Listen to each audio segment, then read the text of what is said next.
It's betting, Jim, but not as we know it. How dare you? Are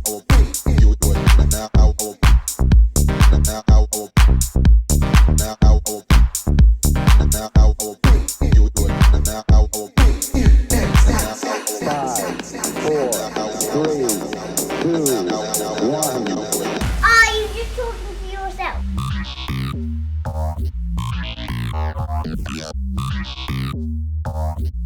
2, 0. 3. It is 15 minutes to midnight on Thursday, the 23rd of March, 2023. And you are listening to the BashCast.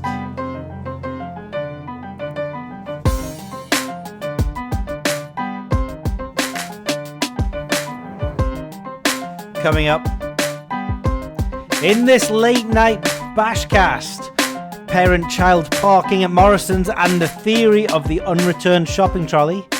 Tom takes a short trip to Aleppo in Syria. The Cheltenham Festival, a day-by-day breakdown and review of the performance of the bookie-bashing racing tracker. And we also look at default versus BB algo metrics. Which one performs better in 2023? We only sing when we're winning. So how has golf been in 2023? Also Double Delight, Hat-Trick Heaven, a 12-month 560 bet review of ROI and swinginess. And we finish with the professional betting GOAT and an insight into a game-changing blackjack strategy. All of that and much more coming up in this late night BashCast.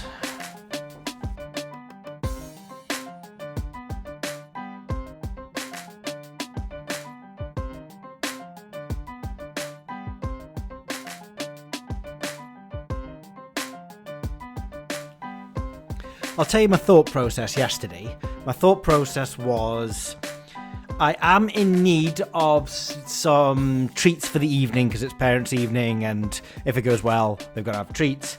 If it goes badly, they've still got to have treats because they're very young, so you can't really hold it against them. So I don't have a lot of time. I need to get this done. I'm just going to pop down to Morrisons at 12:25, right?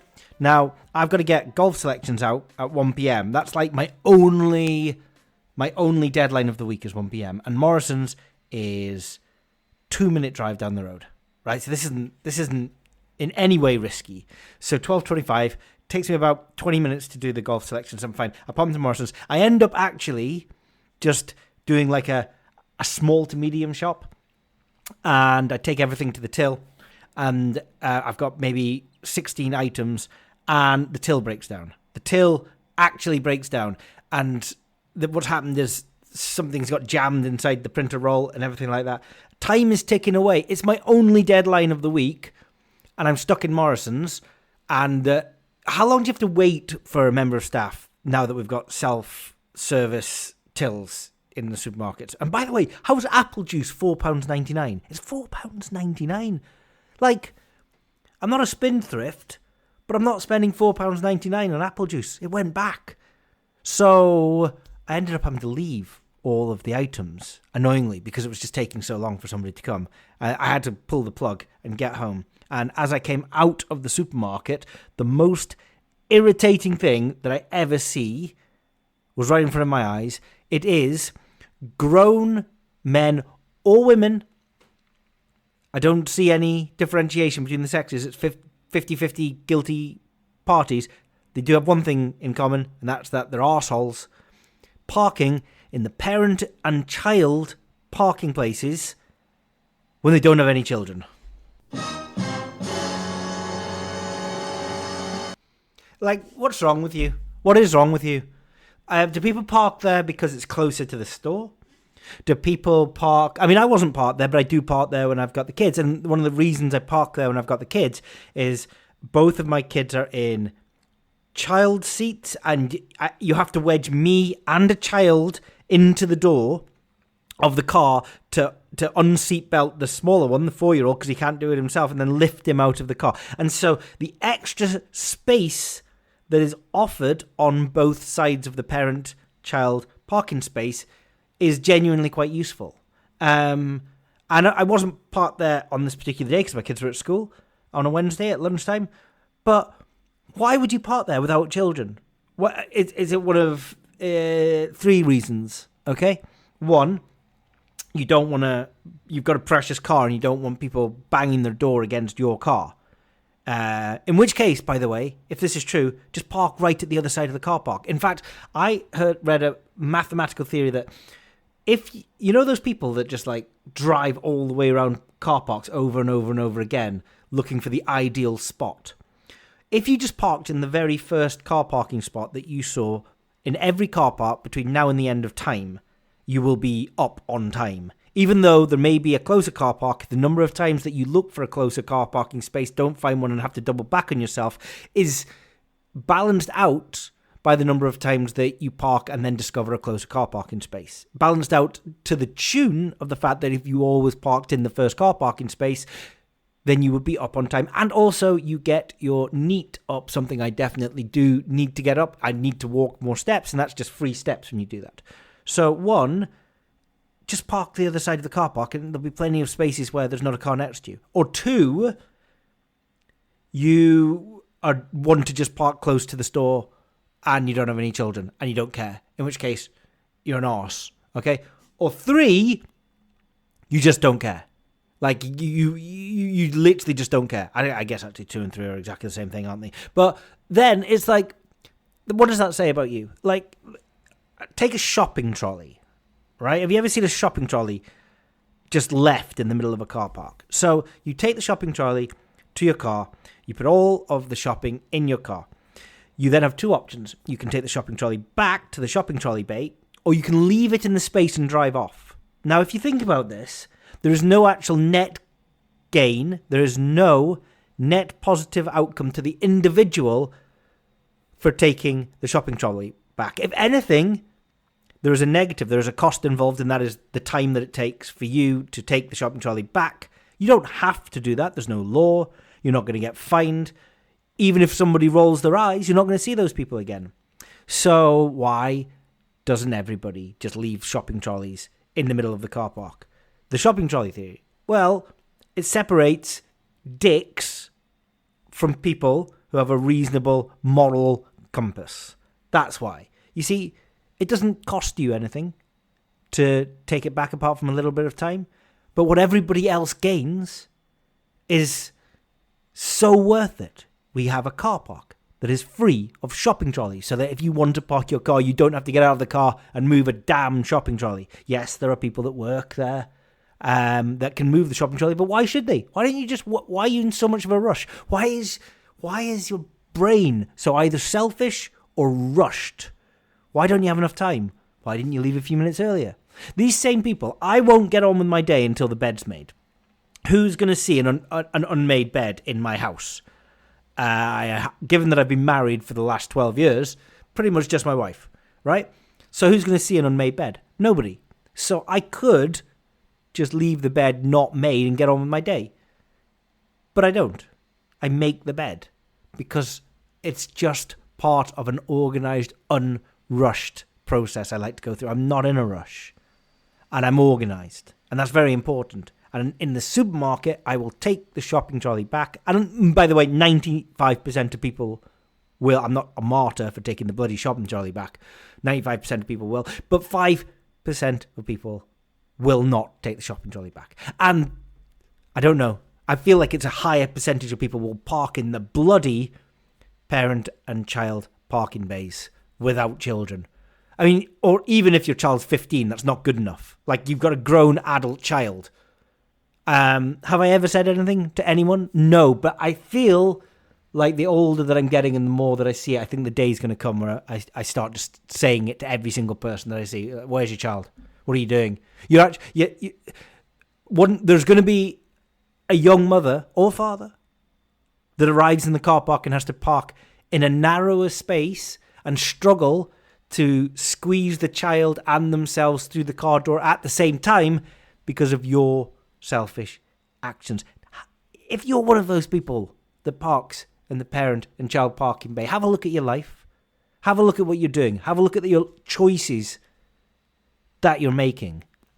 I left the shopping I came back. I did the golf selections. Joachim Lagergren was in my golfing selections. The DP World Tour golfer.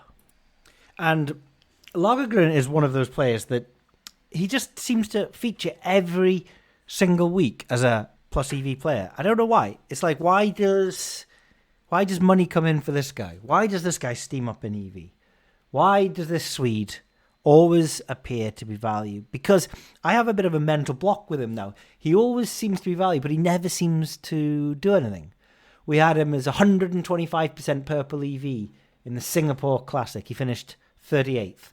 We had him at 116% EV in the Thailand Classic. He also finished in 38th in that tournament. We had him at 136% EV in the Kenya Open. He finished in 65th. His last 5 tournaments, he's finished 38th, 38th, 88th, 84th, and 68th. I mean, this is hardly pedigree stuff. He missed the cut of 2 of those 5 tournaments.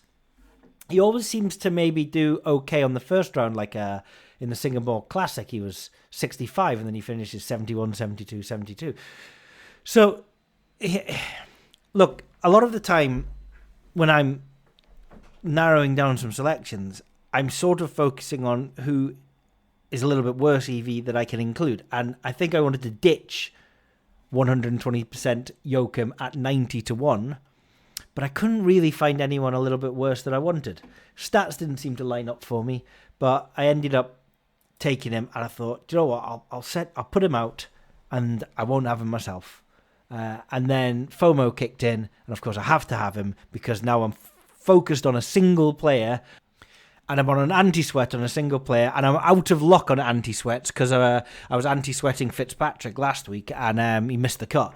But that's not going to happen all of the time. So I ended up getting Lagergren right at the last minute, and he's right in front of me just now in the ridiculously poorly named Johnson Workwear Open at Steen City, Johannesburg in South Africa. He's 8 under after 13 holes and leading the tournament. So of course he is, and I am on him. Anyway, this isn't the golf section.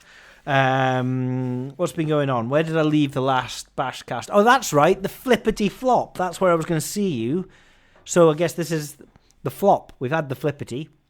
I was toying with the idea of going to Syria in the last trip, and how that panned out was I needed security clearance from the Syrian government, and it takes 3 days to 4 days. Now, we were going to be going to Syria from Beirut on the Thursday, and so the latest it could go in is the Sunday, hoping that it would get cleared by Wednesday afternoon. The Syrian authorities' office shut at 4 p.m, so I was like, I need to hear by Wednesday 4 p.m. And if I do hear that I'm going to be flying Thursday morning from Heathrow to Beirut. 4 o'clock comes and goes, no word from anybody. And I guess I thought that I wasn't going at that, because, like, I'm not going to hear anything until the next morning now, and I can't, that's too late to fly to Beirut, so I guess I'm not going. And I was kind of disappointed, but also I had a bit of anxiety about going, about whether it was safe or not. So I did that kind of, well, at least I'm not going to be killed.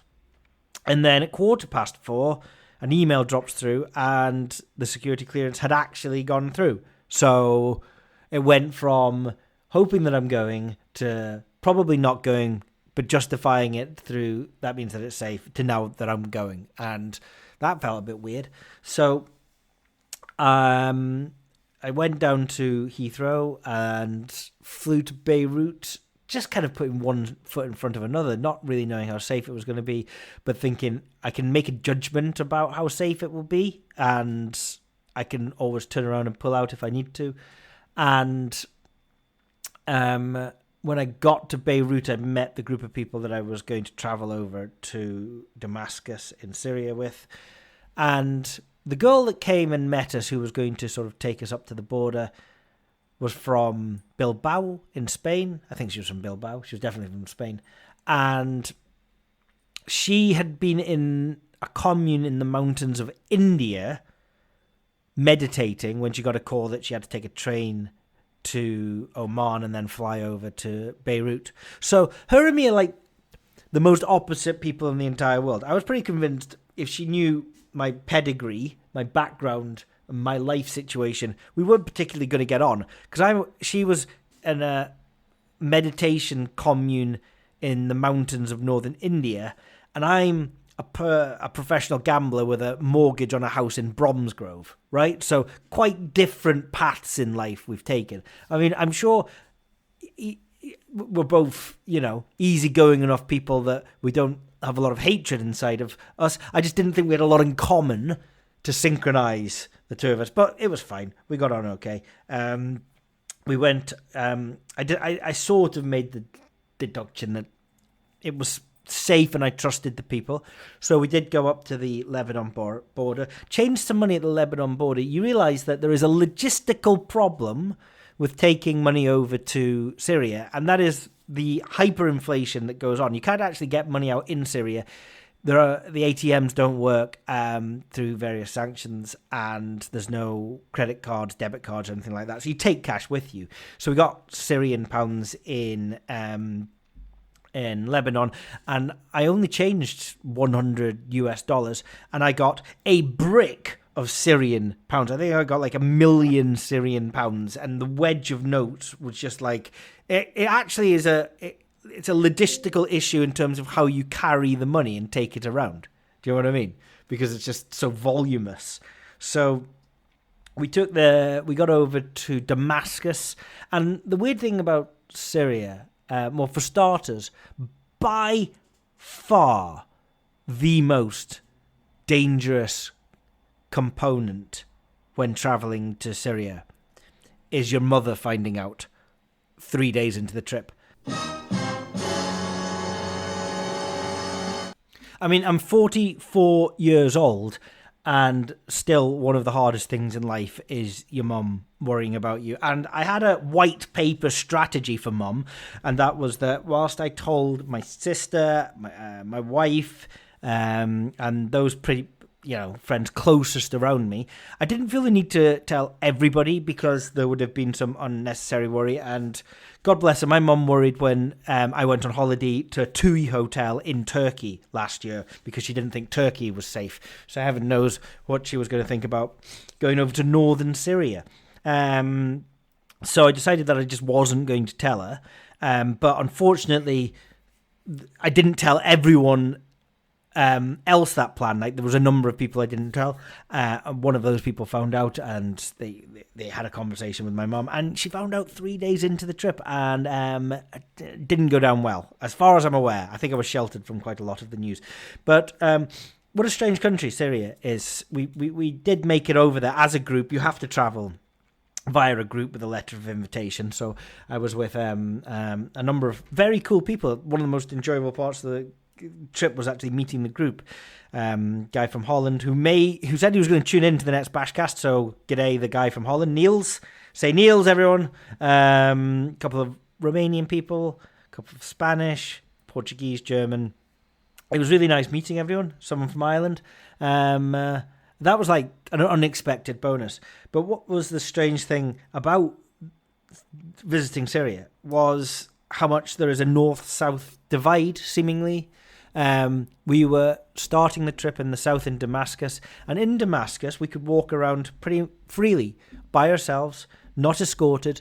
I was in a nightclub in Damascus at 4 o'clock in the morning, and there was an 18-year-old girl who got up on the table. She had a backwards baseball cap, a beer in one hand, and a cigarette in the other hand.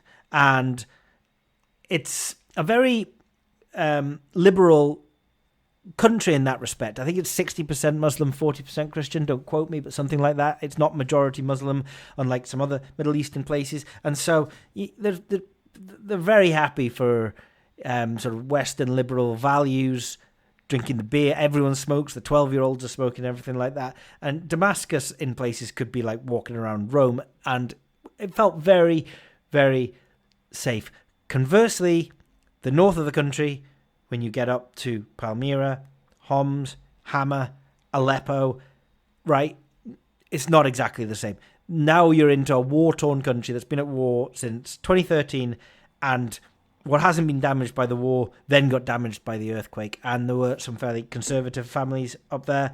There were people up there that I would go up and sort of fist bump the dad, and then just naturally fist bump the lady, the daughter or the wife, and their friends would pull their arms away from fist bumping me because for whatever conservatism reason you're not allowed to fist bump me, and I didn't know. I felt bad for putting them in a difficult spot, and everyone I spoke to up in the north either had lost people from the earthquake or from the war or from both, and it was quite harrowing to see.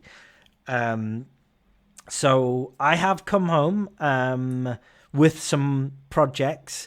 I have set up some transfers through Western Union where I can get some money over to people to continue these projects now that I'm home. I'm not asking anyone for money, so there's no just giving, so don't worry, I'm not going down that route, and I don't particularly need to talk about what the projects were. It was a personal trip. But what I found interesting, I suck at social media, I really do. I don't really know how to do social media because social media always seems to sort of, whether it's Twitter, whether it's Instagram, it's been a long time since I've used Facebook. But if I'm talking to someone, I think I can gauge the level of the tone of, I want to share an experience with you because it was either cool or interesting, and I like you, and I want to share a cool or interesting experience with you. Whereas that feels like bragging on social media. I don't know why it should. Well, the reason it should is because I think sometimes you see some people that are hurting, that you know are hurting, and they will put a post up about how glorious and wonderful life is, and you kind of see through it and you know that it isn't. But I think I mentioned maybe a couple of things, and I got 6 bits of feedback, and 4 of the 6 were negative. One of them telling me that I'm allowed to do things without sharing it with the world. Someone telling me they were unfollowing me. Someone asking if one of the survivors of an ISIS attack was purple on the tracker, because heaven forbid I don't talk about anything that isn't gambling. And I was talking to Jen about this. She said don't mention it because what happens is that you just detract away from the conversation of the important stuff and you focus on the unimportant stuff, which is this. It's more of an interesting thing that I don't get it. I really don't understand the mechanisms of communication through these platforms and how something like what I was doing could be perceived as a negative trip. And you sort of ask yourself, well, what were the reasons why you were doing it? And the reasons that I was doing this trip were based on from a good place. I was trying genuinely to help. I had heard Gavin Williamson, the MP and the UN, explain that it was a tragedy what was happening up in northern Syria after the earthquake, because Turkey had as much help as it could possibly need because it was possible to access that country, whereas northern Syria did not have the same provision. And so I thought I would go and help. And that's where the basis of the trip came from. And so, do you know what? If it comes across negatively or badly to anyone else, it really doesn't matter. It's not important. It's not the reason why I did it. So Jen's right. Don't focus on those people. I did put a video together. We stuck that up on the Bookie Bashing YouTube page, which is what? I don't actually know what that is. Let me pause the video, watch that, actually find out what that link is. That was quite easy. It was as simple as @BookieBashing on YouTube. So if you search for @BookieBashing, you'll find our channel. You can subscribe to that. We don't have that many subscribers, but every time we do a new video, we put it up on the YouTube channel. I think our marketing manager lady is doing some shorts on there, whatever shorts are. And I'm actually getting a YouTube studio built at home so that they can look a little bit more professional and we can do some more videos throughout the year. But the last video that we've put up on there as of 23rd of March is Visit to Aleppo, Syria, March 2023. It's about 55 minutes long. So, if you're one of those people that are interested in the personal waffle and the trip to Syria, then you can check that video out. And if you are not one of those people, but you're one of those on the forum, the Discord forum, that recently commented that the BashCast got a lot better after I started putting timestamps into the description because they could then skip over all of the personal waffle. Then you won't have heard any of this part of it. You'll have skipped over it and you'll be joining in a second, about the 26-minute mark, for all of the betting content. And to those people that aren't listening, all I have to say is suck your mum. I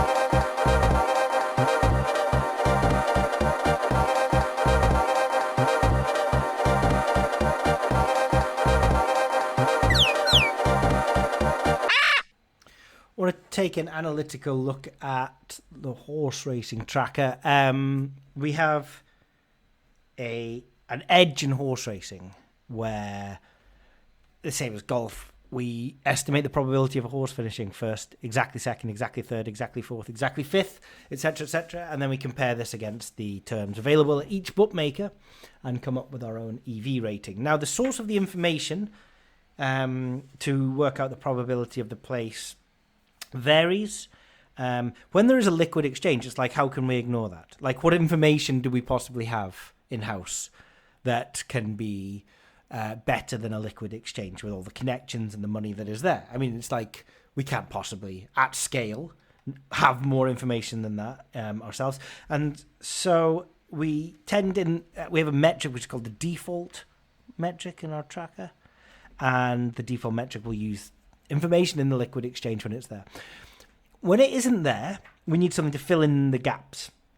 We can either use the markets or we estimate the probability ourselves in-house using a technique called regression analysis. Regression analysis looks at historical data and tries to map an equation, a pattern that is based on large data sets. And you can get something called an R-squared value, which is the fit, how good the fit is. So an R squared of 50% would mean that there's very little pattern. The fit is very bad. This equation is not a good predictor of the historical trends. And then maybe an R squared value of 98.98, 98% is a very good fit. I mean, it's a little bit subjective of what is good and what is bad, and very much differs depending on the field that you're in. If you're in sort of precision engineering or medicine, then you will want certainly a lot more confident fits than perhaps economics, investing,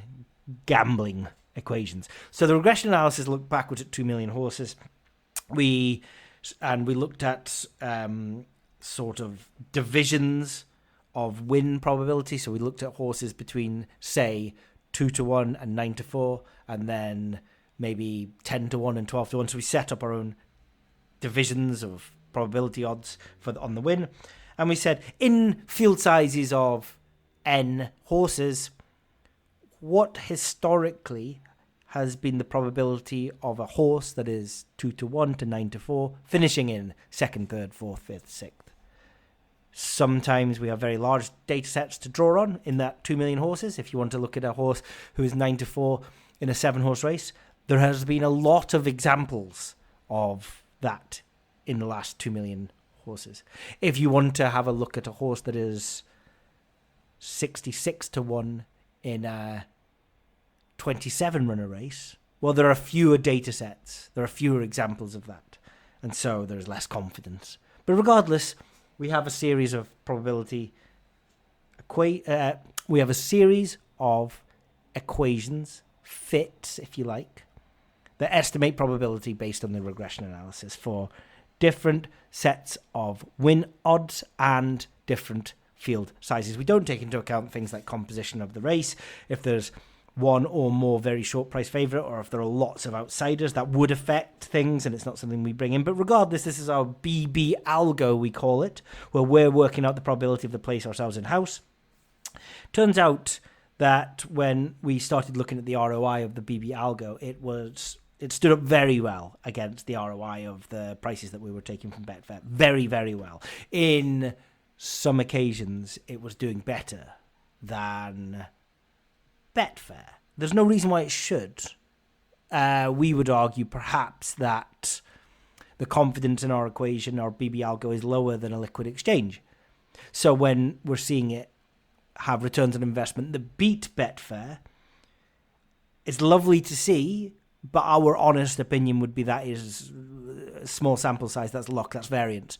We would suggest that the evidence is there that the exchange should be more accurate than our regression analysis. There's no way we're saying our BB algo should be more accurate at predicting probability of place prices than the exchange. So that it naturally should be that the default has a higher ROI than the BB algo. It naturally should be that the exchange is a better estimator of probability of place price than the BB algo. So we released the BB algo early 2022, and then in late 2022 we wanted to have a look at large-scale analysis of how it compared in terms of ROI against default.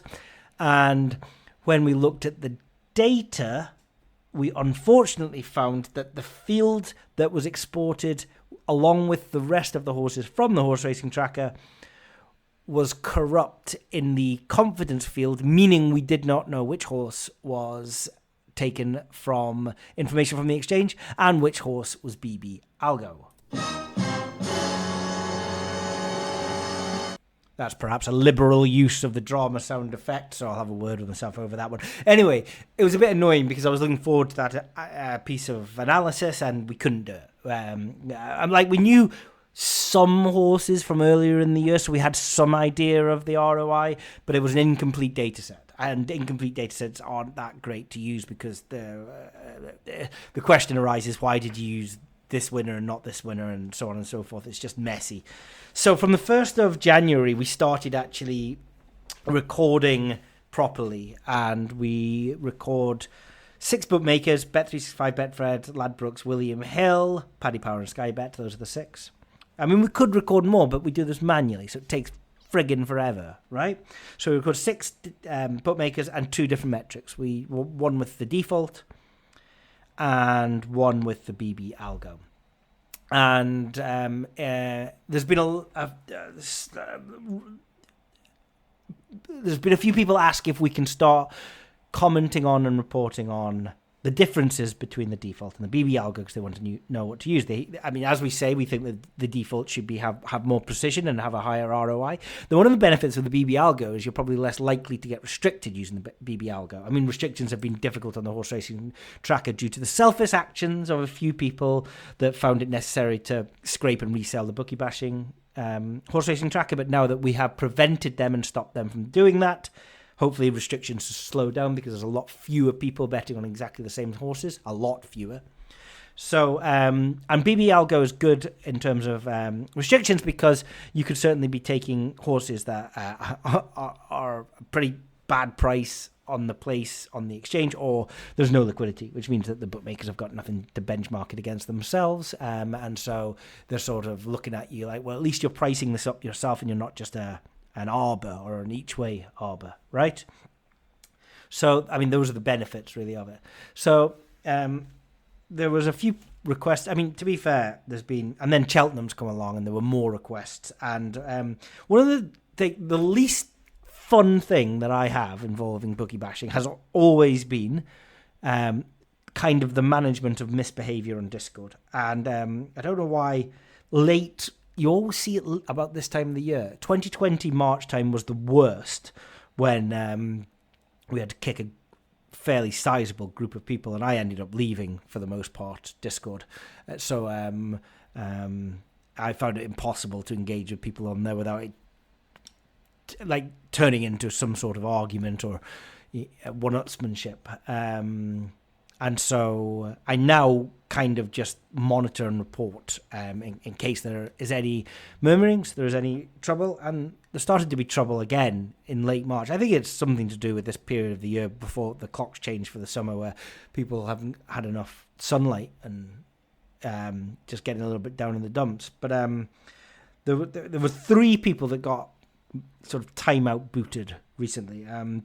One was kind of a beginner who was asking lots of questions, but then when he would get answers for the question, would argue with every single one and throw it back at them, and he was convinced that arbitrage was the way forward. I mean, it's fine to have that thought process. I'm not going to ban anyone from having, hedging is for gardeners, and we are a site that promotes advantage play and betting one side of things. But look, I don't hate you if you want to mitigate risk and hedge. I have a different opinion from you, just like the way that I want to be able to talk to people on both sides of the political spectrum without hatred, just have an honest and conversation. I can disagree with you and it's fine, we can still be pals. It's the same sort of here. I've got my strategies, you can have a different strategy, it's okay, but let's not fall over it. But the thing is, he was so argumentative, this new guy.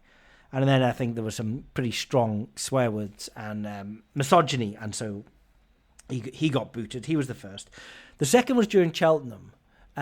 We were doing somebody had asked the question, how is Cheltenham going for everyone? Do you use default versus BB Algo? So after 3 days, I did an update. My update showed that the BB Algo was in profit and default was break even, maybe just marginally down by if you were betting to £200 unit win on the win, you might have been down a couple of quid by the end of day 3, and you might have been up 300 quid using BB Algo. So I did a little review of that. I mean, I understand what did Emporium do. They were up 200 points in the first 2 days and ended up down. We were the other way. I think they started strong and ended badly, and our grass are the other way around. We started badly and ended strong. BB Algo was up from the beginning because they got a winner in the very first horse that we recorded. So the data set I'm looking at here, by the way, I've taken those 6 bookmakers, and then what I've done is I've removed duplicates so that, if a horse was plus EV and 2 bookmakers or more, we only count him once. I don't take the best price, I just take the first time it was recorded, so it could be a worse price, it could be the best price, I don't know. It literally is the first time the horse got recorded in the spreadsheet, is the first instance that we take. And the graphs show that Monday, Tuesday were pretty bad. Default was down. Let's say you unit win to win 200 quid, so 20 quid at 10 to 1. You were probably down £400 after a couple of days using the default, and you were maybe up 250 quid using the BB Algo. And then the lines converged. This is the weird one. On the Thursday, the default had some success and the BB Algo didn't. So the lines converged, so that the default was about break even. And then they both ended up with a strong Friday. Both of them had a strong Friday, so they both probably had the same winners on the Friday. It looks like the 210, 250 was a very good race, and then the last 3 races for both of them, the 410, the 450, definitely, at least those 2 were very strong races. Actually, the very last race of the week, the 5:30 on the last day, was a loser. But the ROI at Cheltenham at the end was 16% if you include all horses duplicated in the default. If you just want to take one horse one time at a bookmaker and he's a plus EV at the next bookmaker, you don't take that. I think that's a more reasonable way of doing it. The ROI was down at 2%. BB Algo, if you want to include duplicates, it was 28%. If you want to just include one horse at one bookmaker and not in another bookmaker, it was 18%. So the BB Algo was a lot stronger than the default. You were looking at about 40 to 70 horses per day, an average of 66.5 horses per day using the default metric, and an average of 55 horses a day using the BB Algo. Interesting there that there's maybe 15 to 20% fewer horses in the BB Algo that are plus EV than on the default. So the exchange makes more horses plus EV than the BB Algo does. That stands true sort of longer term. It kind of suggests that the BB Algo is on average pessimistic compared to the exchange. And I think we would prefer it that way around. Certainly we wouldn't want it optimistic compared to the exchange. So roughly about 10-15% fewer plus EV horses using BB Algo than the default metric.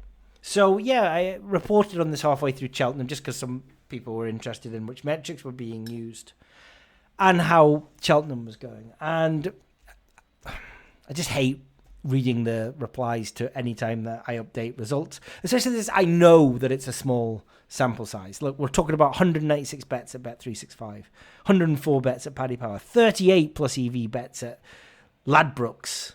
You know what I mean? So few plus EV horses at Ladbrokes. That's 38 horses over 4 days. So I know the sample size is quite small. In total, we had 266 plus EV horses over the 4 days using the default metric, and 218 using the BB algo. So those are meaningless sample sizes. And I mean, how many races is that? 28 races. I mean, if the favourites win every race as they did do in the first day, then there's very little chance that going to be significantly in profit. So I know that the sample size is low, but it's still interesting to promote it. I mean, Emporium promoted they were 200 points up and they were down at the end, but it's 28 races. So the feedback from somebody was that everybody I've spoken to has lost their bollocks. Now, I'm not going to say that's unuseful, but we had put up a spreadsheet with the 6 bookmakers, and we had the better part of 266 horses that were plus EV with an ROI ranging between 2% and 18%, depending on which metric you were looking at. I'm going to go out on a limb and suggest that that's more useful than the passing comment that everybody I know has lost their bollocks, because that's just a global statement.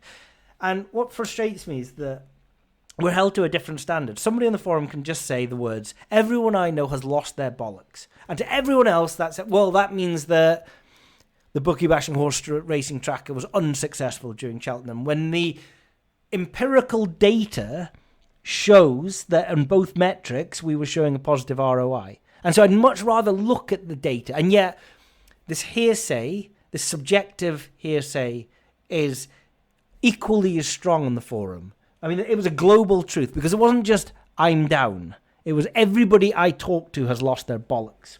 And I pushed the blog, and then this person went even further and said that we were after timing because we were up at Cheltenham, we were saying it, and there's a lot of selective results reporting that goes on at bookie bashing. And so he got kicked at that point, because it's very important to note that transparency is one of the most important things that we have. I mean, this should be obvious by the very long losing runs that we often go on in different areas at bookie bashing. Very long. Just have a look at golf in 2023, which we are going to come at. Well, I mean, there is no selective reporting. We take exactly the same horses, at exactly the same bookmakers, at exactly the same time, and we spend a long time and a lot of resource recording and reporting on results for them to be transparent for people to see. So the accusation ended up with being booted because it was unfair. We don't selectively pick results. We report whether we win or we lose. After timing, you only after time when you didn't say the bet up front. We're actually reporting on bets after they were live on the tracker, so there's no after timing going on. And if everyone you know lost their bollocks at Cheltenham, perhaps you should have just downloaded the bets at exactly 12 p.m. using either the default metric or the BB algo, because both metrics at 12 p.m. at Cheltenham showed a profit. And then we had Tuesday, Wednesday, Thursday, Friday of Cheltenham, and then we have Saturday and Sunday full football fixtures. I mean, I know Monday's not a Cheltenham day, but for all intents and purposes, we were working very hard on Cheltenham. One of the most important pieces of software that we had been working on for a very, very long time at bookie bashing was the ability of the site to stay live, because historically in the last 2 years we've gone down on the very first day of Cheltenham, sometimes for the entire day, for various reasons, to do with perhaps some attacks in our direction, for reasons of load, which can actually look exactly the same as DDoS attacks. The tracker's hanging. There was a major problem in accessibility. And so the main works we've been putting in have been around the technical work of a highly available web system. Had the site gone down at any point, we would have been able to point to a backup site and been back online for a few minutes. We were actually down for 30 minutes in the morning of Cheltenham, but that's because when the scrapers were looking at various races, they weren't just called the normal 3:30 at Cheltenham or 1:30 at Cheltenham. They were called the Supreme Novices Hurdle, and that actually trips up a lot of scraping, and we just have to go in and change a little bit of code and just make sure that that's correct. So 30 minutes in the first day, one tracker was down, the other one, the basic tracker, was still live. It's just the pro tracker that was down. So we were pretty happy with that. But the thing is, it's one of those things. It harks back to the days when I was senior management on the M25 road network. When everything's working, when you've done your job successfully, nobody notices. That's the point of doing your job successfully. A successful job is nobody's flow is interrupted. The roads are just working. The traffic is flowing. That's a successful job. When you do a not successful job or an unsuccessful job, the carriageway structure fails, or the traffic flow comes to a halt from something that was preventable. So you failed at your job then, and everyone notices and shouts at you when there are problems with the M25 road network. And when you're doing your job, nobody notices that you did your job. And so it's kind of the same with bookie bashing. We did a very good job keeping the site online. The trackers didn't hang. We didn't go down. We didn't have any load issues. If we did have DDoS attacks for a third year in a row, we didn't notice them. They would have been deflected. We had a highly available web system. It stayed live. But nobody notices because that's what you expect. And that's fine. We're not looking for praise. It genuinely should be the minimal expectation. But unfortunately, this led on Sunday to murmurings to complaints that we're not doing anything. And somebody had some significant complaints that we sit around doing nothing, that user requests have been hanging around for months without being addressed.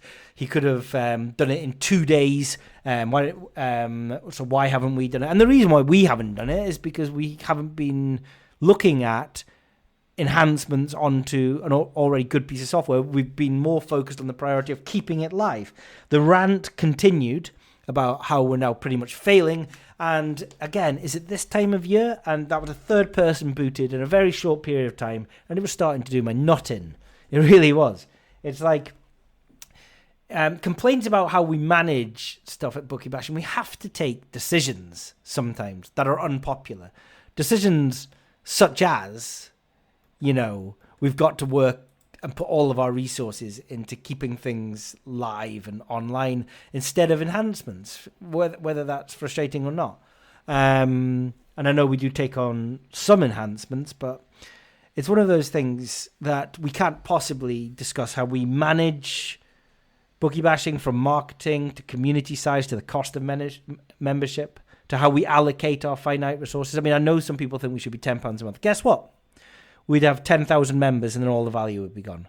So actually there is a reason why we're not £10 a month, and if you don't want to pay the price of the membership, well, that's fine, but you don't need to complain about it. It's the same as going to a restaurant and telling them that you don't want to eat their food because it's too expensive. Great. There are plenty of people. In fact, we only want people that make multiple times the cost of the subscription and therefore feel that it's acceptable to be able to pay us a little bit of that for our time and effort in keeping the site live and redistributing all of the money into R&D projects and the staff going on. So when people complain about how we allocate our finite resources, what times of day we should work on Discord, we can't accept it. And so we won't engage with users on Discord, and we do delete all posts, and we have to time out people and boot people. Historically, a couple of years ago, was a major problem. We ended up questioning whether we were going to bother with the Discord community or not, because everyone has a different opinion on how they would manage a community such as BB without visibility of the balance sheet or the monthly join cancellation decay rate or the resource availability. It's simply an inappropriate conversation to have. You wouldn't go out for a meal and call the restaurant over to the table to argue about the cost of the rent or the number of the diners in the restaurant or the opening hours. And the opening hours is another issue. I think we would tagged recently at 4 o'clock in the morning and again at 2 o'clock in the morning. I mean, how can we possibly deal with that? So now we've just withdrawn completely, and that's why the support is in place. So, having said all of that, we had a successful Cheltenham by the empirical data at 12 o'clock on each day. We didn't by the feedback on the forum, and that's fine. Perhaps the 12 o'clock horses were not indicative of the horses that were live at the other times of the day, but we simply don't record those. I don't know. I have had a look at a larger data set of default versus BB Algo, and this is a data set of January the 1st to March the 20th. I was going to do March the 31st, but I think I fast-tracked it because of the fallings out, the murmurings on the forum. People wanted to know the accusation that everybody I know has lost their bollocks. So, I thought it was probably time to actually do an analysis 11 days early. We have 5,058 horses under default and 4,460 horses under BB Algo. Remember, there's no reason for BB Algo to have a higher ROI than default. These are just unique horses. So remember, we're looking at these 6 bookmakers, but we're not looking at a horse at 2 bookmakers or more. We're only looking at a horse at 1 bookmaker. We don't include it if it's duplicated at another bookmaker. So that's 5,000 default horses, 4,460 BB Algo horses. Quite a lot of horses. Not entirely sure how many races that is. I wish I'd actually work that out, because that's more indicative of the sample size, because a lot of those horses might be multiple horses in the same race. Anyway, if you were staking a unit win to win £200, just on the plus EV horses at 12 p.m, you would have £11,640 profit using the default metric. You would have 12,604 using the BB Algo, but with fewer horses. So 6.8% using default ROI, 9.6% using BB Algo. Remember, though, that sounds great. That sounds like, well, you should always be using the BB Algo. Even knowing those figures, I still don't recommend the BB Algo for any other reason other than it is less likely to lead to restrictions than the default. I don't believe longer term that the BB Algo is going to have a higher ROI than the default. Just now, it's smashing it. It's 9.6% against 6.8%. And that's over 4,000 horses, 5,000 horses. But I don't think it's going to be that at the end of the year. I reckon by the end of 2023, the default will have caught up and will be marginally ahead. It's possible they could be very, very similar. I would expect them actually both to settle around 5 to 6%. So I think they're both running hot, but the BB Algo running hotter, if you know what I mean. So, yeah. But, I mean, it's a simple strategy. If you've got access to Bet365, Betfred, William Hill, Ladbrokes, Sky Bet, and Paddy Power, you could have just logged on for the better part of 80 days, bet on 4,500 horses, which I really wish I hadn't got into this mess now. Is that 40 horses a day? Hold on. Yeah, it is, isn't it? Oh, hold on. Wait a minute. What's 4,460 divided by 80 without using a calculator? Yeah, it's like 55. So 55 horses a day. So I don't know, it's maybe an hour or two's work to bet on 55 horses. And remember, this is just singles only, so the ROI of multiples would be higher. If you could find a way of getting through those 4,460 horses, ranging between 1,300 at Ladbrokes and 2,600 at Bet365 without facing restrictions, you'd have £12,604 in your pocket just now, betting to a liability win of £200 each. I think that's quite good, given that we built this algorithm in-house from regression analysis. That's my 10 cents. Certainly, nobody I know has done their bollocks in.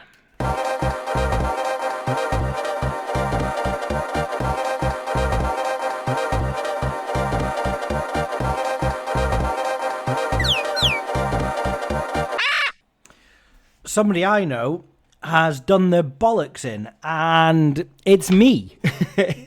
Certainly, I think I chose an interesting time to withdraw a significant amount of my golf bankroll, which had surged through 2022. I mean, at some point, the bankroll needs to be spent. You've got a couple of options when dealing with success. One, which is not a bad one, is to start staking higher.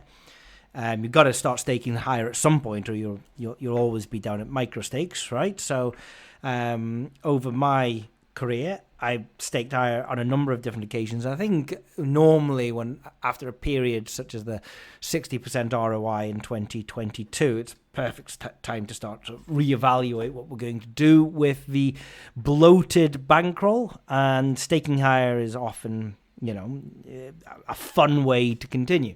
I didn't choose that route. I decided I was going to withdraw a significant amount of it and put it towards my wife's 40th birthday and the expedition to Syria, which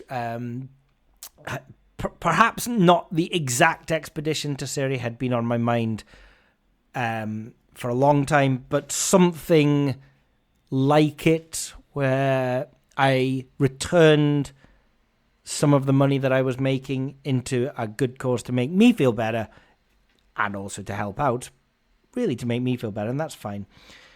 Had been on my mind since, I would say, December.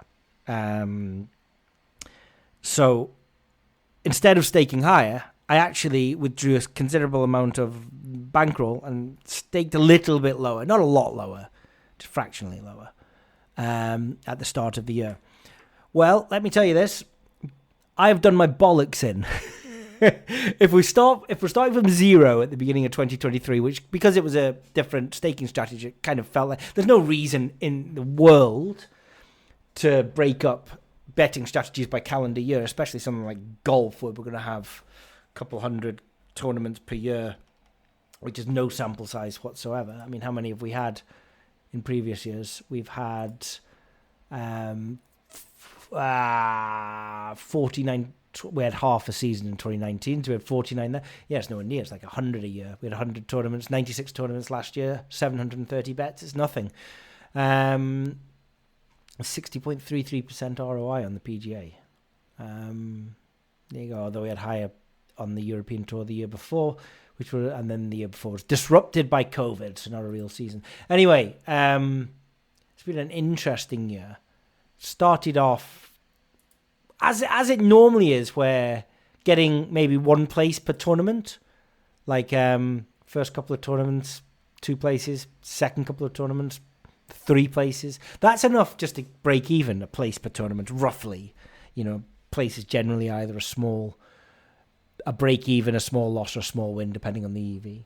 Then we had Max Homer win, the Farmers Insurance in January. And maybe it just felt like, okay, well, now we're in profit, and this is how the story went in 2022. We are plain sailing at this time. Very, very tempting just to go back to the old staking when Max Homer once, but I kept it the same as I had to, which is slightly reduced. And then my days. Is it the worst losing run in golf that happened between then and the end of March? I'm not entirely sure. I'd be interested to know that question. It's definitely is maybe the worst or the second worst. I should have maybe done this before the BashCast. It's up there, the period between Max Homer in the Farmers Insurance and last week, which was the Valspar in the 20th or 16th of March, with the worst period of variance downswing in 5 years. You can definitely you notice it when you do things like weekly golf value, which people subscribe to, which saw maybe 10% reduction in subscribers over that period. But let's count the tournaments and the places. 1, 2, 3, 4, 5, 6, 7, 8, 9, 10, 11. That's 11 tournaments and only 2 places. But actually, those 2 places came in the first 3 tournaments. Is that really 8 tournaments with no places? Oh my gosh. I mean, assuming I'm covering 15% of the field, which I'm not in a lot of them, but let's just do easy maths. That's even money place in each one. So 2, 4, 8 would be the Phoenix Open. 16, 32, 64, 128, 256. So we were probably, I mean, if you were to start at the beginning of that run and say what's the probability of getting no places in the next 8 tournaments, of course 2 to the power of 8 should have been easy to do. It's 255 to 1 up to the Honda Classic. I mean, that's incredible. How many golfers was that we put up in the options? I mean, of course, these are just a selection from the tracker, so obviously others on the tracker placed, but these are the ones that we picked. We picked 62 golfers in 8 tournaments, and not a single one placed. Isn't that amazing? The AT&T Pebble Beach, the Singapore Classic, the Phoenix Open, the Genesis Invitational, the Thailand Classic, the Hero Open, the Live Mayakoba, and the Honda Classic. That's extraordinary. I didn't actually know it was that bad. 62 golfers and 0 places. 255 times you will have at least 1 place, and 1 time you will have no places, roughly. And then we move on. We finally got a place in the Arnold Palmer Invitational with our friend Tyrrell Hatton. And then the next 2 tournaments, we didn't have a single place. We lost all of those. And then in the Players' Championship, just Matsuyama, another tournament without a place in the DP World Tour. And it finally comes to an end with Taylor Moore in the Valspar Championship. It was an interesting one, actually, because Adam Schenk was winning that. I would have preferred him to win because it was staked a little bit higher on Schenky.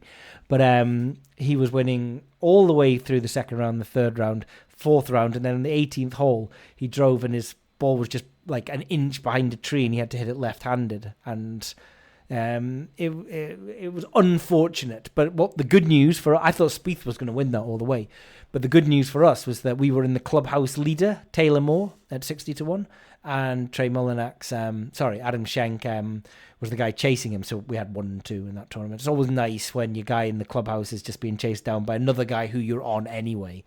Would have preferred Schenk to win, but at least Spieth didn't. Taylor Moore brings an end to the rot. It doesn't put the year in profit. So the results summary for the year. The PGA is fine. It's 29.9% ROI, 2 winners from 10 tournaments. 74 bets in those 10 tournaments, 7.4 players per tournament. But the DP World Tour, the Asian and the Live, and again, I think I've covered this in a previous BashCast. I've heard people say they don't bet DP World or Live. And I respect that. I just don't agree with it. They say that their confidence isn't the same. Maybe it isn't. But again, as I've said, in 2021, we had a higher ROI in the European Tour. In 2020, we had a higher ROI in the European Tour. So across the lockdown years, we were doing better in the European Tour than we were in the PGA. So, but the DP World, get this, the DP World Asian Tour and Live, 13 tournaments, 100 bets, 0 winners. We've staked £1,344 with a 1k bank, so we've advised that from a 1k bank. We're minus £911 from minus 68% ROI. We might as well be 100% ROI. And that's over 100 bets. It's pretty bad. That means a total at the end of March, even with those 2 winners, of minus 22% ROI to a 1k bank. We are minus £556. I think we've actually busted the 1k bank in the worst period in 2023. So, I mean, if you started at exactly the wrong time, you busted your 1k bankroll, which has happened once before in 5 years. So it's unlucky. I know when Rowan over in SBC was, he still is, but I think he commented on it once when he was looking at the stakes that we advised to, that he just doubled the bankroll. Well, we've never lost £2,000. Maybe I should be advising this under a £2,000 bankroll. It's just the way I like the idea of the replaceable bankrolls. So to the guy, I mean, I wrote a blog about it because you only sing when you're winning, I think is the accusation there. So we wrote the blog about the losing run that we've been going on in golf, and the fact that I've seen a number of people unsubscribe if just looking at the weekly Golf Valley tips. Again, I don't actually know how many winners were on the tracker that I didn't pick up, because it's not something that we do. There will be changes to results recording in the future where we start either recording every plus EV bet or doing something that winner odds do, where if you take a bet, you click, I've taken this bet, and that gets recorded in a system, and then that system can be interrogated. We actually have a couple of very large data archive projects in the background, one with 200,000 games on the Game Center, and the other with thousands of players. I don't know how many thousands. It could be tens of thousands that have come out of the Player XG benchmarked against the exchange. We've got all of that data. It's just figuring out what to do with it. It will be live at some point. But anyway, you only sing when you're winning. So here's us singing when we're not winning. 23 tournaments in 2023. That's nice and tidy, isn't it? Up to this weekend anyway. This weekend being the weird match play. 174 bets, minus 22% ROI to a £1,000 bankroll. You've lost 556 smackaroonies. Are we concerned over this performance and return on investment, given that we've done our bollocks in? I mean, I personally have lost quite a whack. Are we concerned? Am I concerned? No. Alternatively, what I am pretty happy about, optimistic about, is that we've put a significant amount of work into adding new markets and new bookmakers onto our golf tracker. So, from what we've heard, golf restrictions at a couple of places. They're a bit. I mean, William Hill have always been like, they go 8 places and then restrict anyone that actually takes 8 places. That is their modus operandi.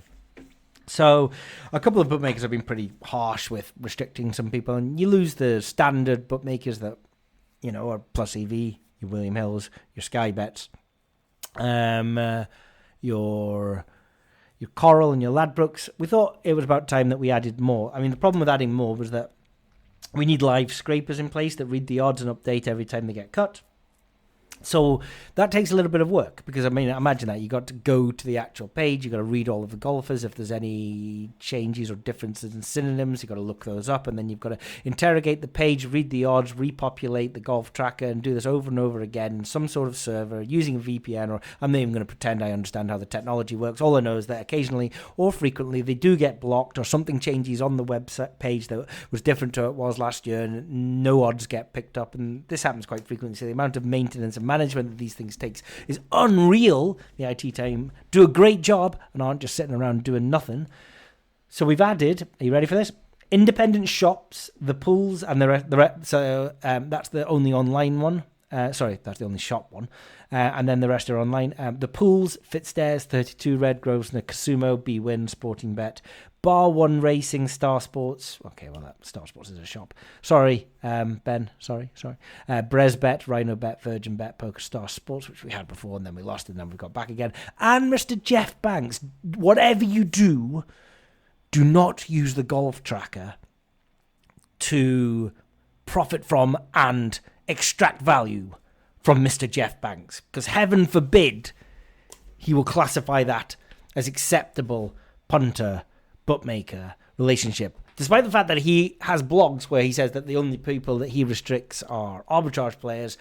I mean, he sacked me off after one bet and was actually trying to withhold all of my money and wouldn't speak to me on the BashCast 100 BashCasts ago or something like that.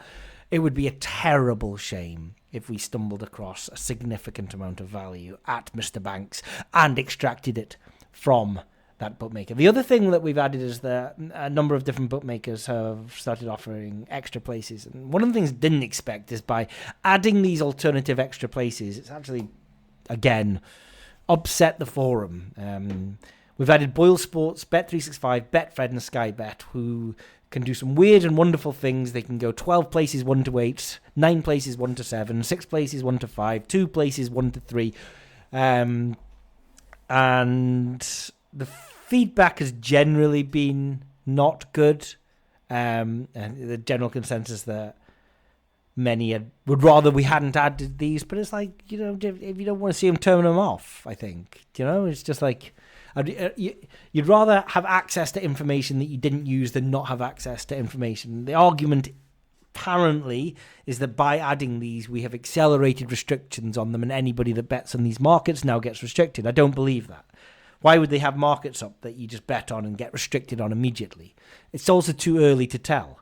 We don't. It would be impossible to have a tracker up for 1 week and then immediately all the bookmakers start restricting on all the golfers that appear on it. If they were aware that these golfers were value, the more likely thing that they would be doing would be cutting the odds rather than immediately restricting anyone betting on them. But if you don't like them, don't use them. Just turn them off. That's the simple solution there. So yeah, hopefully with the provision, the addition of all of these new bookmakers in these markets, we can essentially sort of explode the ability to explore and find value. And there's no reason why ROI shouldn't actually be increasing with the provision of additional bookmakers and additional markets.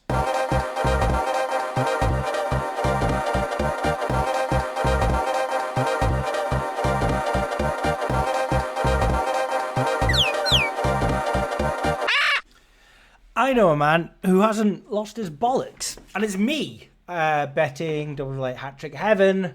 I love betting Double Delight Hat Trick Heaven. Has always been my number one favourite concession. Don't know why. I think it's something about the love of football where you're really hoping your guy is on first goal scorer. And then when he does get that first goal, you can't take your eyes off the match for the rest of the match, hoping that, you know, your first goal scorer payout should be decent anyway. I mean, if you're staking, I stake as a fairly big whack on first goal scorer. I mean, 4 figures liability. I mean, the good thing about the shops is that Betfred shops are so happy to take £300 on a first goal scorer slip. So they're lenient. So it's quite easy to stake quite well. And I staked first goal scorer to 4 figures multiple times, if necessary. And there's just something about when the guy does get the first goal and then the rest of the match is there for him to get the second goal. It's just a lot of fun. So historically, I've always bet on it, but we didn't apply too much science to the betting. In my betting group, there was one chap who has a relationship with somebody at Bet365. It's about as far as down that route I can go. Would kind of always come at it from less of a mathematical and more of a football knowledge background. And I've always wanted to turn that into a piece of software, but it's very, very difficult to translate.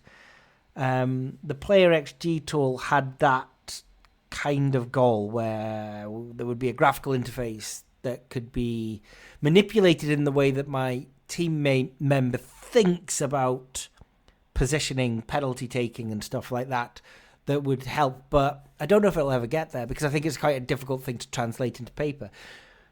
At the same time, we still wanted to come up with a mathematical framework for Double Delight Hat Trick Heaven, and so the Player XG tool is quite simple in that we have an XG for a player, which we can derive quite successfully, especially after it's normalized after team news. So we have this XG, which we're very confident in, and we're very confident in the probability of the player to score first. Somebody on Twitter, by the way, said the equation was wrong because I keep on saying first goal scorer is player XG divided by match XG. Very correctly, they said that we've forgotten about 0-0. Actually, we haven't forgotten about 0-0. I like the abridged version sounded simple. So, okay, if you want to, let's be technical. It's player XG that is normalized. FGS, first goal scorer, equals player XG that has been normalized under match XG, divided by that match XG, put brackets around all of that I just said, and then from that, take away the probability of 0-0. You actually, technically, should take away the probability of no goal scorer, not 0-0. Two different things. Like, Tom, no goal scorer is 0-0. Ha ha ha. No, it's not. Back in the day, there used to be a crazy 200-1 edge for the very patient hedgers out there, where if you got no goal scorer at the same price as you could lay 0-0. So no goal scorer exists in the first goal scorer market, okay? And the last goal scorer market. It exists in there. Doesn't exist in the anytime goal scorer market. Why? Because they're trying to provide a complete market. Actually, it might exist in the anytime goal scorer, but if it had done, it's a byproduct of the first and last goal scorers to have a complete market, because you can have anyone on the pitch to score, but nobody could win that. And so they added in no goal scorers as a result. However, own goals do not count. So a game could finish 1-0, but if that goal is an own goal, then there has not been a goal scorer unless own goal was included in the market. bwin Sporting Bet would include it. They'd price it up at about 25 to 30 to 1, so you would imagine that the fair odds were probably 35 odd, 40 to 1, something like that. So 0.025 or 2.5%. I don't know how accurate that is. I've never actually looked at the number of goals that are own goals in a large data set. I'd love to know, by the way. So if anyone can get in touch with some figures about own goal rates over time, that'd be great. So technically, you could back no goal scorer, lay 0-0, and if it finishes 1-0, but that first goal was an own goal, then you clean up. I have done it once. I don't know, messing around back in the day. Hedging is for gardeners, though. I'm almost ashamed to admit that. I was once on that. It was many, many moons ago. And it was at Coral. That was the end of that account. So look, technically we should be taking NGS out, but I don't have I actually don't care. I don't think it doesn't affect the mathematics enough. The difference between NGS and 0-0 should be roughly 1/40th different, those two prices anyway, right? So we take 0-0 off player XG divided by match XG, and that is first goal scorer, and that gives us a complete market, and that is what we have in the algorithm bookie bashing. Going back to double delight hat-trick heaven, so we've got the odd probability of 2+ and 3+, which comes from in-house algorithms. I'm going to stand by the fact that I'm convinced it's not a straight binomial Poisson distribution to fit XG to 2 and 3 goals. Now, some people that are more intelligent than me have argued that it is. And so I went back and looked at the data in a larger data set. So the first one I did was 40 players over 20 years in the Premiership. The second one was, I think, 20,000 goals, much bigger. And I got to the same conclusion. And that's Poisson underestimates the number of two braces and hat-tricks. There is something going on where it's not a Poisson distribution. And I came up with that theory initially. And also the exchange numbers kind of suggest that as well. And then some people who work in the industry of odds compilation for goal scorers told me that no, in-house, in this very resource-driven, technical business that comes up with probability distributions for goal scorers, it is Poisson.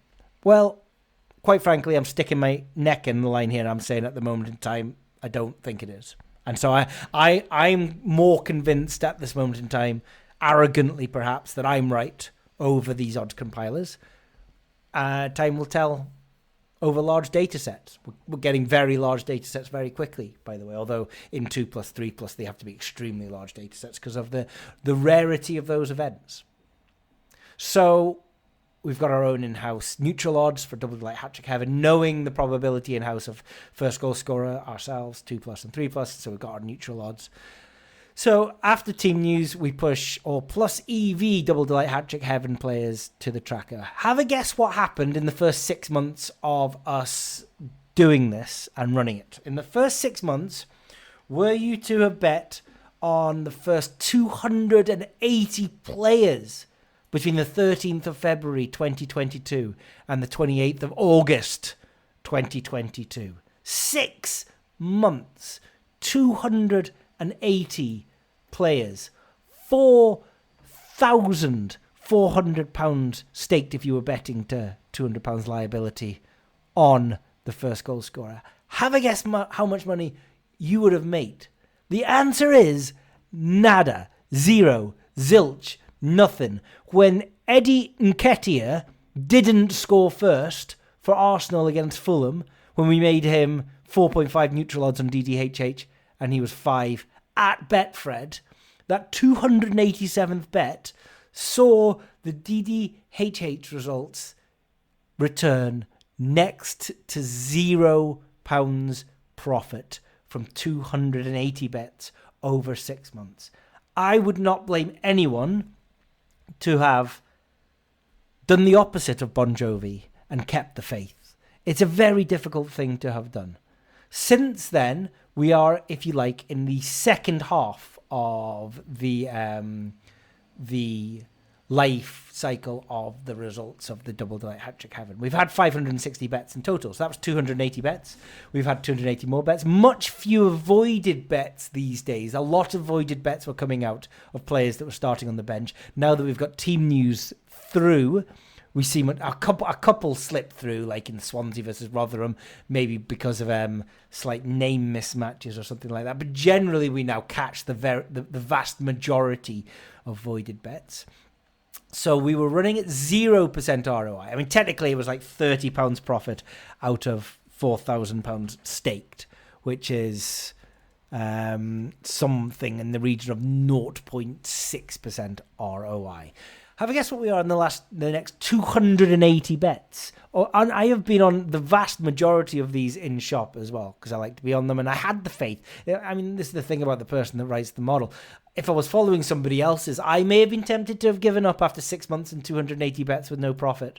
Do you know what I mean? I wouldn't blame anyone for having given up. But the second half, we've had 1, 2, 3, 4, 5, 6, 7 double delights. That was Harry Kane, Erling Haaland, Enna Valencia, Brennan Johnson, Solly March up at 20-1 with a double delight, so paid out at 40-1. Michel Antonio, another Harry Kane. So we've had all of those double delights. We've had the hat-trick heavens of Erling Haaland versus Wolves and Erling Haaland versus Leipzig.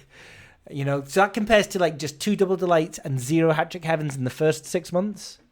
And then however many double delights that was, I wasn't counting. 1, 2, 3, 4, 5, 6, 7. I think 7 double delights and 2 hat-trick heavens in the second 6 months. So 50% return on investment.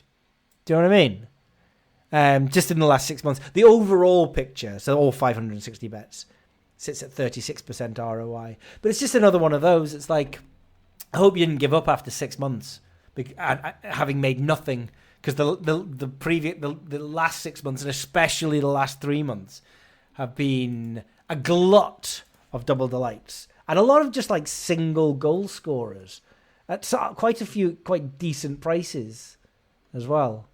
You know, Harry Wilson for Sunderland versus Fulham coming in at 7-1.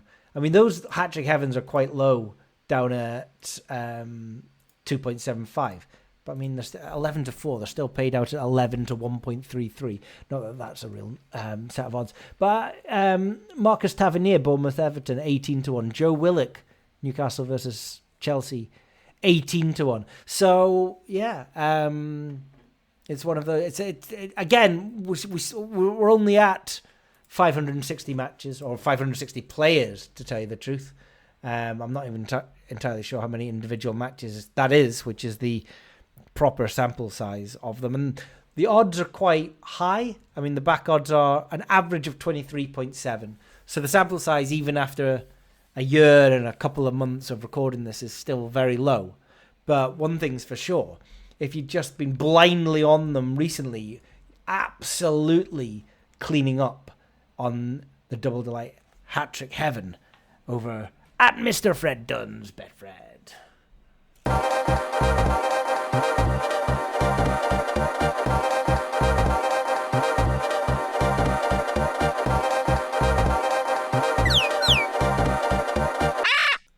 It's very rare that you get the opportunity to learn from the greatest of all time, which can be formed into an acronym, GOAT, right?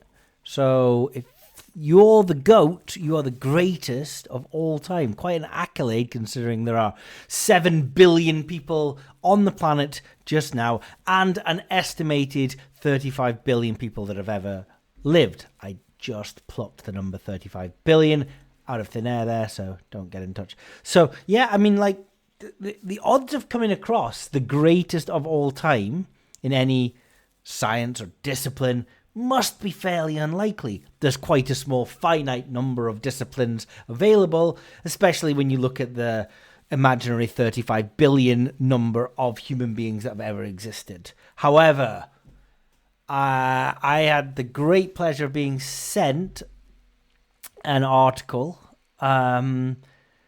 involving the greatest of all time professional bettor.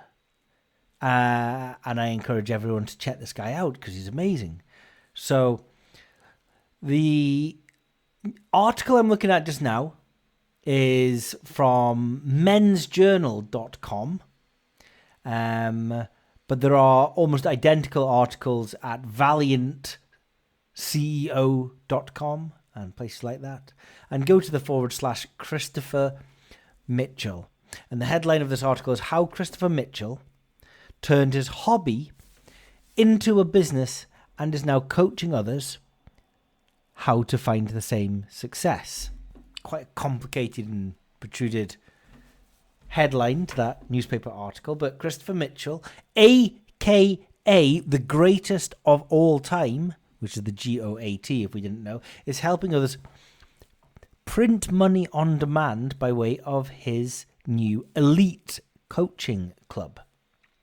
The former network marketer turned professional gambling consultant and coach is out to prove that people can find success in gambling, but wants to still stress the importance of playing responsibly and respectfully. Well, this is the kind of guy I could get on side, other than the fact that he's crouched down in front of a turquoise Lamborghini. I think it's a Lamborghini. I'm not very big on cars. It's a small sports car. It may be one of 100 different brands, to be fair.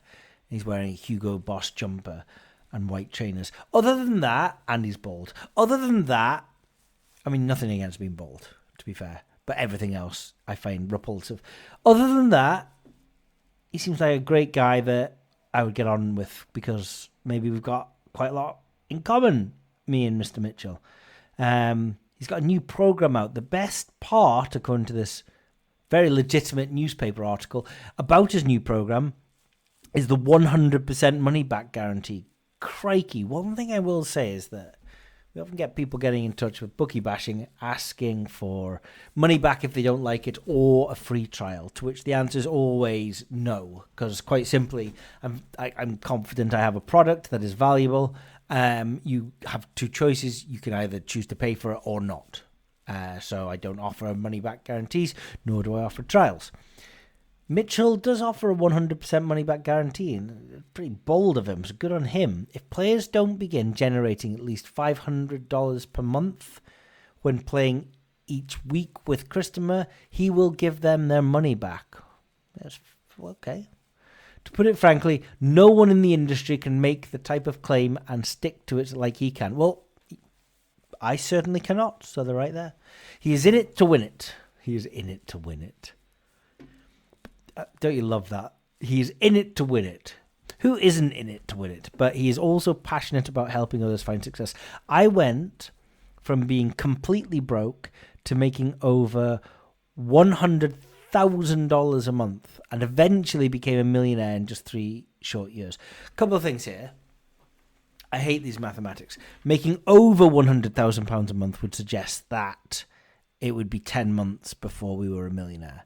So the fact that we're making over $100,000 a month and then we eventually became a millionaire in 36 months suggests that we were making an average of $30,000 a month. So was the $100,000 a month an outlier? And if it is, why are we using the outlier as average earnings?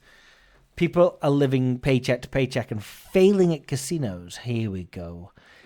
So, plot twist and little bit of a spoiler. He likes to give advice on casinos, but also sports betting. So we're not just going to stick with casinos. They enter underfunded and walk out with nothing. I'm here to help them. The struggle was real is the heading of the next part of this article. One day, Christopher walked into a casino whilst visiting Las Vegas for a work-related convention. Oh, well. It's pretty innocent, isn't it? He began gambling and never looked back. All right, so he immediately came up with an edge, did he? The only problem was when he started, he had no game plan, and the casino typically won every time. Well, that would be a problem, to the point where he hit rock bottom and almost lost everything. And about 3.5 years ago, that's not that long ago, by the way, I was a rideshare driver and completely broke. Wow, that is not that long ago. I've been doing this for the better part of 2 decades. He's only been doing it for 3.5 years. My wife was a registered nurse, pregnant with our child, and working 16-hour shifts. It's not good for a pregnant woman to be working 16-hour shifts, but there you go. I just started my career as a gambler, and I ended up squandering everything. Our entire life savings were gone. We lost our home and cars and had to sell our jewelry. Okay. I'm less inclined to want to take advice from this guy, but fair enough. He has since built himself up to millionaire status with a high-performing YouTube channel, including also has co-authored a book. Now, that's not me talking weird. That's the article.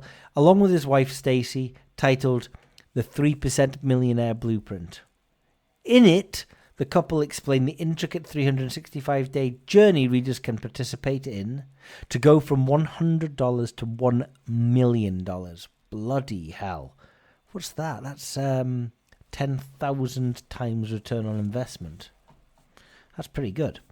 It is ultimately a roadmap to becoming an optimal, successful, and responsible gambling professional. Who the hell has turned $100 into $1 million, 10,000 times investment?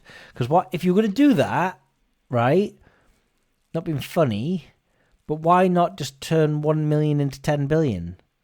Instead of starting with 100, maybe there are table limits and bet limits. We haven't come across his particular edges yet. Anyway, additionally, Christopher and his family have been travelling a lot lately, whilst also simultaneously filming a self-biopic documentary about his life. Crikey. The moral of the story, I'd love to know the moral of the story, is that anyone can come back from nothing, and that's exactly what he did. Now money is no longer an issue for him and his family. He has a recipe for success in the casinos and in online play, and he is doing everything he wants. Every day he wakes up. I stayed true to myself and true to my mission of teaching myself how to beat the casinos, Christopher said. Fast forward today, I'm a millionaire and I'm wearing a $50,000 Rolex diamond watch. I don't have a boss. I do what I want, when I want, and with whoever I want. We're coming to the end of the article now. Stay with me if you haven't fallen asleep.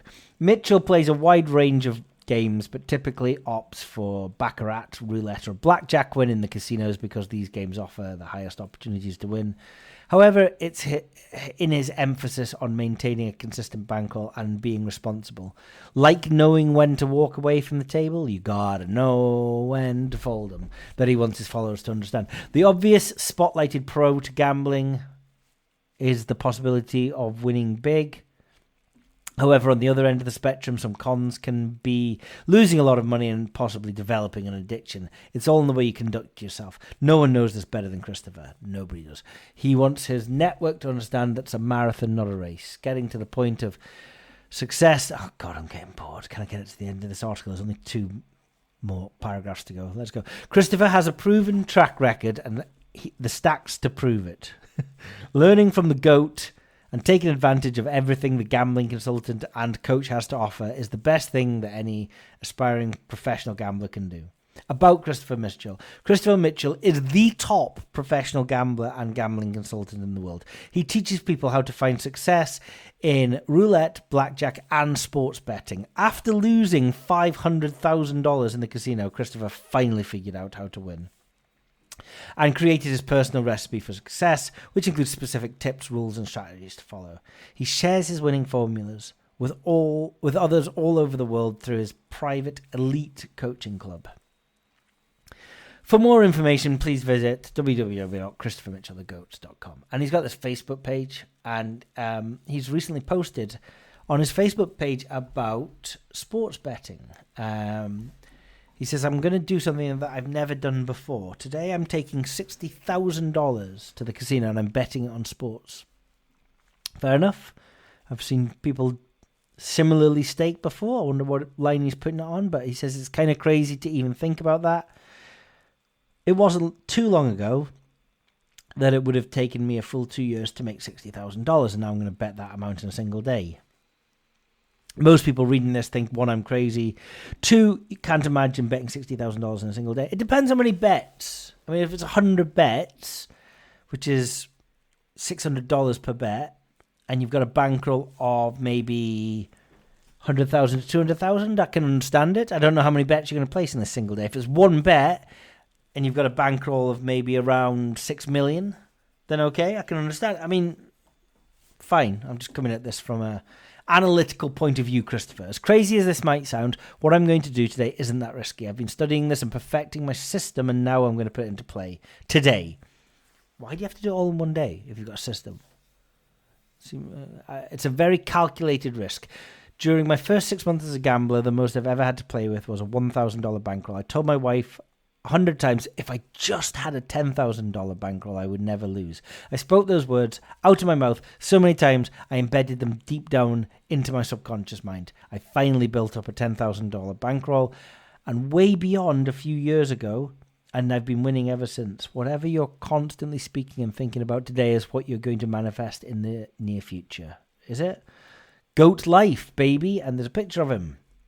And he's got wads of cash on him, and he's standing in front of a poster of a Paris hotel, which is fantastic. So, okay, great. He's off to gamble $60,000 on unknown sports in an unknown casino with an unknown volume and an unknown bankroll. He's got 101 likes and loves on this post, though. Someone says, good luck. Someone else says, goat life, baby. That was from Bruce Maeva. Someone says, please show the bet slips when you're done so I can copy. Christopher replies, lol, very funny. I only share my sports bets with the members inside my elite coaching club. That's $1,000 a month. My goodness. That's quite a lot of money. That's 10 months of bookie bashing. Someone just says, fuck yeah. Fuck yeah. Somebody asked, for $1,000 a month, do you just get the picks or do you learn the table strategies also? And Christopher replies to that, everything. That was 2 hours ago. And the person who asked this question has given him a thumbs up. So this is so intriguing. I mean, this guy is the GOAT, which is the greatest of all time. So, I mean, far from it from me to be suspicious about the GOAT, because I'm not in the same league as this guy. But how can we do quality control on the GOAT? How can we assure ourselves that the GOAT is an expert? Well, we can't possibly get hold of one of his, for example, casino strategies because his blackjack winning casino strategies cost $500.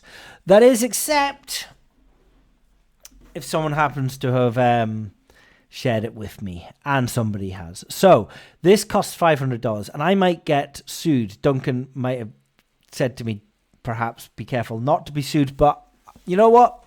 Hell with it. I'm flying with the wind. This might be copyrighted material, but I feel it my responsibility to share with the world a blackjack strategy from the world's greatest gambler, in fact, the greatest of all time, so not just current living, but all time. I'm going to share his blackjack winning strategy with you, which means that you don't have to pay $500 for this, okay? Are you ready? This is going to be great. 1. So it's 10 sequential numbers. So 1, go to a casino that has a lot of different blackjack tables. 2, find tables with a small minimum bets and big maximum bets. 3, don't ever play blackjack online or on an electronic table game. 4, make sure you have a bankroll big enough to cover 6 martingale bets. Uh-oh. I'm pretty sure we just heard a word there that we should really never be hearing from the GOAT. Martingale, if you don't know, which you probably do, but is the strategy of doubling your bet every time you lose until you win, which has been discussed to death, and I don't think it should really be necessary to explain the cons and the zero pros that goes with such a strategy. But there we go. Make sure you have a big enough bankroll to cover 6 martingale bets. Okay, 5, don't ever split. Interesting. That's certainly a deviation from optimal strategy. 6, don't ever surrender. 7, don't ever double down. I mean, I had personally thought that almost all of the ROI and the minimization of house edge came from splitting and doubling down, but the GOAT tells us not to, so we're not going to do that. 8, don't take insurance. Okay, yeah, he's right there. Number 8, don't ever take insurance. He's correct. 9, don't ever bet on the side bets. Yeah, he's correct there as well. So 8 and 9 are quite good. And 10, don't ever bust. What? Don't take a hit if your first 2 cards equal 12 or higher. This is without a doubt the absolute greatest secret that I can give you. So the dealer's showing a 10 and you have a 12. And pretty much any mathematical simulation can show you how standing on 12 against 10 would be a terribly bad idea. Really, like one of the worst strategies you could employ. But the GOAT tells us that we're going to stand on 12 against any number, even a 10. So, interesting. Even an ace. Okay. So, here's the strategy. Those are the tips. Those are 10 tips. Great tips there. Here's the strategy. Are you ready for the strategy? There's $500. $500 you're about to save here to get the GOAT's blackjack winning strategy. Bear in mind, we haven't even come to sports tips yet, but we may not get there depending on what we find out in the blackjack strategy. 1, okay, go to a casino. Keep in mind the tips above and find a blackjack table to sit down at. Next, put your cash down on the table so the dealer can exchange it for chips. I always find that quite a good strategy in casino, bricks and mortar blackjack. 3, put the table minimum down as your starting bet. Absolutely nothing wrong with that. 4, next one. No matter what, simply stick to the tips above on every single hand with no exceptions. All right, okay, let's see where he's going. Number 5, if you lose a bet, double the size of your next bet, brackets martingale. If you lose 6 hands in a row, stop playing for the day. This should hardly ever happen as long as you follow my tips and strategy. So let's say you've sat down at, I think in the UK you can have minimum £3 tables. In America, minimum $5 on the strip, minimum $25. So let's call it, let's have some fun and call it $5. Let's not even, like, it would be $25 on the strip, but let's say it's $5. No, in fact, let's go £3 for the UK. So here's martingaling £3. 3, lose. 6, lose. 12, lose. 24, lose. 48, lose. So the very last bet's going to be 96, and the overall loss, if the 96 loses, will be 96 times 2 minus 1, which is £181. Okay, not too bad, but that, bear in mind, is to win £3 on the 6th hand. Or if it was a $25 casino on the Vegas Strip, 25, 50, 100, 200, 400, 800. So we are going to have bet in the region of $1,600 to win $25, or $1,575 to win $25 at the end of that. And when we lose our $1,575 to win $25, we stop playing for the day. It's going to take a little bit of time to recoup that, but okay. I mean, Once you get just one win, move to another table and repeat. So you'll get one win at a table and then move on to another table and get just one win. Keep bouncing from table to table, focusing on getting one win at a time. By bouncing from table to table, you are lowering the likelihood of losing a lot of bets in a row. A lot of martingales in a row. Is that the correct adjective there? Can you adjectify martingale? Continue this process from table to table. It's not an adjective, it's a verb in that form. Continue this process from table to table until you reach your daily goal. Do not be greedy. Set a goal to win $250 to $500 a day. But what happens if we lose our $17.50 or whatever it was? This can be achieved very quickly playing the game of blackjack. Yeah, I mean, you could win it in one hand if you were playing $250 a hand. Remember, I use these exact tips and strategies to win $500 to $2,000 in only 30 to 60 minutes every single day. If I can do it, so can you. By buying my blackjack strips and strategies from me, you also get me as your personal success coach. You can email me anytime with any additional questions you might have for no additional cost whatsoever. Please email me at changeyourlifevlog@gmail.com. Same here, by the way. Anyone can email me at tom@bookiebashing.net, and I will not charge you a single penny for emailing me. I will not charge you a penny. And genuinely, I'm being flippant there, but we also do clinic calls at Bookie Bashing, and don't charge a penny for that as well. I'll have a chat with you 15 minutes. I've never actually spoken to anyone for under half an hour. We call it 15 minutes. So always happy to schedule that in for anyone that gets in touch. I enjoy talking to people. He continues, some people ask me for coaching over the phone. Oh, here we go, like my clinics. If this is of interest to you, I do provide live phone consultations at the following additional costs. 15-minute consultation, $100. 30-minute consultation, $175. 60-minute consultation, $300. Crikey, that's like the last 15 minutes free if the 15-minute consultation is $100. I need to... Right, that's it. Exchange rate, 1-to-1. Next clinic call is going to be £100, I'm afraid. I'm taking after the goat. I also travel all over the United States on a weekly basis going to different casinos. If you've purchased one or both of my strategies, the other one being Baccarat, if you want to meet me at a particular casino in person to gamble alongside me, I'll be happy to meet you there at no additional cost whatsoever. Please stay in touch and let me know about your secrets. I look forward to hearing you. Sincerely, Christopher Mitchell. Disclaimer, these tips and... please gamble responsibly.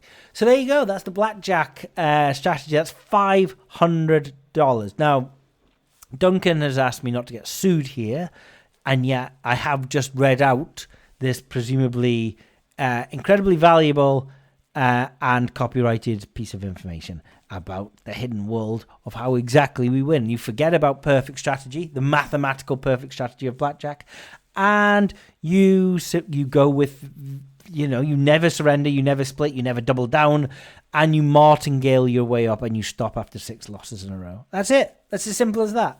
It's as simple as that.